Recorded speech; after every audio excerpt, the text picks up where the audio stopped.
ಅವರು ಅಡವಿಯಲ್ಲಿದ್ದು ಕುರಿಗಳನ್ನು ಸಾಕಿಕೊಂಡು ಕುರಿಯ ಇಕ್ಕೆಯಲ್ಲಿ ಲಿಂಗವನ್ನು ಕಂಡು ದೈವಾರಾಧನೆ ಮಾಡಿಕೊಂಡು ಬಂದಂಥ ಒಂದು ಸಮಾಜ. ಪ್ರಕೃತಿಯ ಮೇಲೆ, ಗಾಳಿಯ ಮೇಲೆ, ಭೂಮಿಯ ಮೇಲೆ ಅವರು ಅಡವಿಯಲ್ಲಿದ್ದ ಕಂಡದ್ದು, ತಿಳಿದದ್ದು, ನೋಡಿದ್ದು, ಅನುಭವಿಸಿದ್ದನ್ನು ಹೇಳ್ತಾ ಬಂದಿದ್ದಾರೆ. ಅದು ಕುರುವಿನ ರಟ್ಟು, ಕೆಲವು ಕಡೆ ಕುರುಬು ರಟ್ಟು ಅಂತಾರೆ. ಅದು ಕುರುಹಿನ ರಟ್ಟು, ಮುಂದೆ ಏನಾಗ ಕುರು ಅಂತ ರಟ್ಟು ಅಂತಕ್ಕಂಥದ್ದು. ಹಾಲು ಕೆಟ್ಟರು ಹಾಲು ಮತ್ತು ಸಮಾಜ ಕೆಡಲ್ಲ ಅಂತಾರೆ. ಹಕ್ಕ ಬುಕ್ಕರು ವಿಜಯ ಸಾಮ್ರಾಜ್ಯವನ್ನು ಕಟ್ಟಿದರು. ಇದು ಹೇಳೋ ಉದ್ದೇಶ ಏನು ಅಂತಂದರೆ, ಇವತ್ತು ಆಲಮತ್ ಸಮಾಜದವ್ರ ಕೈಲಿ ರಾಜ್ಯದ ಅಧಿಕಾರ ಇದೆ. ಬಿಡಿಸಿಕೊಳ್ಳೋದು ಸುಲಭ ಅಲ್ಲ. ಅವರಾಗೇ ಬಿಡಬೇಕೆ ಹೊರತು ನೀವು ಬಿಡಿಸಿಕೊಳ್ಳೋದು ಸುಲಭವಲ್ಲ. ಮುಂದಿನ ವಿಚಾರವನ್ನು ಯುಗಾದಿ ಮೇಲೆ ಹೇಳ್ತೀವಿ. ಒಂದು ಭವಿಷ್ಯದ ಚಿಂತನೆ ಏನು ಅಂದರೆ, ನಮ್ಮಲ್ಲಿ ಎರಡು ಭಾಗ ಮಾಡ್ತಾರೆ. ಒಂದು ಸಂಕ್ರಾಂತಿಯ ಭವಿಷ್ಯ, ಇನ್ನೊಂದು ಯುಗಾದಿಯ ಭವಿಷ್ಯ. ಸಂಕ್ರಾಂತಿಯ ಭವಿಷ್ಯ ರಾಜರಿಗೆ, ಮಹಾರಾಜರುಗಳಿಗೆ, ದೊಡ್ಡ ದೊಡ್ಡ ವ್ಯಾಪಾರಸ್ಥರಿಗೆ ಮತ್ತು ಅನೇಕ ಘಟನೆಗಳು ಬರುವಂಥದ್ದು ಸಂಕ್ರಾಂತಿ ಪುರುಷನ ಮೇಲೆ ಹೇಳುವಂಥದ್ದು. ಇದು ಯುಗಾದಿ ಮೇಲೆ ಬರುವಂಥದ್ದು ಯಾವುದು ಅಂದರೆ ಚಂದ್ರಮಾನ ಯುಗಾದಿ.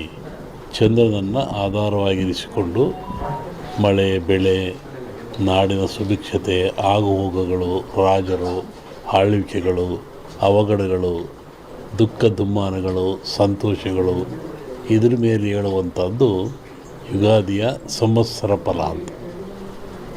ಇನ್ನೂ ಒಂದು ತಿಂಗಳು ಲೇಟ್ ಇದೆ ಯುಗಾದಿ. ಅದರಿಂದ ಆ ಫಲಗಳ ಹೇಳೋದು ಸ್ವಲ್ಪ ಕಷ್ಟ. ಈಗ ನೀವು ಕೇಳುವಂಥದ್ದು ಏನು ಅಂತಂದರೆ, ಮಳೆ ಬೆಳೆಗಳು, ಆರೋಗ್ಯ ಮುಖ್ಯವಾಗಿ ನಮ್ಮ ದೃಷ್ಟಿಯಲ್ಲಿ ಕರ್ನಾಟಕಕ್ಕೆ ಬರುವ ಸಂವತ್ಸರದಲ್ಲಿ ಯಾವುದೇ ವಿಧವಾದ ತೊಂದರೆ ತಾಪತ್ರಯಗಳಿಲ್ಲ.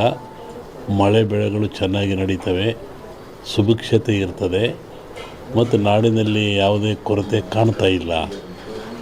ಯುಗಾದಿಯ ನಂತರ ಕರ್ನಾಟಕದ ಬಗ್ಗೆ ಮತ್ತು ಜಾಗತಿಕ ಬಗ್ಗೆ ಭಾಳ ಅಜಾಗರೂಕತೆ ಇದೆ, ತೊಂದರೆ ಇದೆ. ಹೋದ ವರ್ಷಕ್ಕಿಂತಲೂ ಹೆಚ್ಚಿನ ಭೀಕರತೆ ಕಾಡುವ ಲಕ್ಷಣ ಇದೆ. ಅದನ್ನು ಯುಗಾದಿ ನಂತರ ಹೇಳ್ತೀನಿ. ಇತ್ತೀಚಿನ ದಿನಗಳಲ್ಲಿ ಎಲ್ಲರೂ ನೋಡಿದಂಗೆ ಭೂಕಂಪಗಳು ಹೆಚ್ಚಾಗ್ತಾ ಇದ್ದಾವೆ. ಇದನ್ನು ಒದರಿಸುವೆ ಹೇಳಿದ್ವಿ ನಾವು. ಇದನ್ನು ಭೂಕಂಪಗಳು, ಭೂಮಿ ಅಗಲತಕ್ಕಂಥದ್ದು, ಜನರಿಗೆ ಸಾವು ನೋವು ಆಗ್ತಕ್ಕಂಥದ್ದು, ಕಟ್ಟಡಗಳು ಬೀಳ್ತಕ್ಕಂಥದ್ದು ಇದು ಮುಂದುವರಿದ ಜೊತೆಗೆ ಭೂ ಸುನಾಮಿ, ಜಲ ಸುನಾಮಿ, ಬಾಹ್ಯ ಸುನಾಮಿ ಅಂತ. ಇಲ್ಲಿವರೆಗೂ ಬರೀ ಜಲ ಸುನಾಮಿ ಆಗ್ತಾಯಿತ್ತು. ಸಮುದ್ರದಲ್ಲಿ, ಸಾಗರದಲ್ಲಿ ಸುನಾಮಿ ಬಂದು ತೊಂದರೆ ಆಗ್ತಾಯಿತ್ತು. ಈ ಸತಿ ಭೂ ಸುನಾಮಿನೂ ಇದೆ. ಭೂಮಿ ಒಳಗೆ ಸುನಾಮಿಯಾಗಿ ಕಂದಗಾಗ್ಲಕ್ಷಂದು ಜಲ ಸುನಾಮಿನೂ ಹೆಚ್ಚಿದೆ.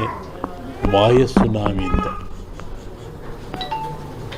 ಬಾಹ್ಯಾಕಾಶದಲ್ಲೂ ಆ ತೊಂದರೆ ಆಗ್ತಕ್ಕಂಥ ಲಕ್ಷಣ ಇದೆ. ಅದನ್ನು ಯುಗಾದಿ ನಂತರ ಹೇಳ್ತೀನಿ. ನೀವು ಭಾಳ ಅಪೇಕ್ಷೆ ಪಡುವಂಥದ್ದು ರಾಜಕೀಯ.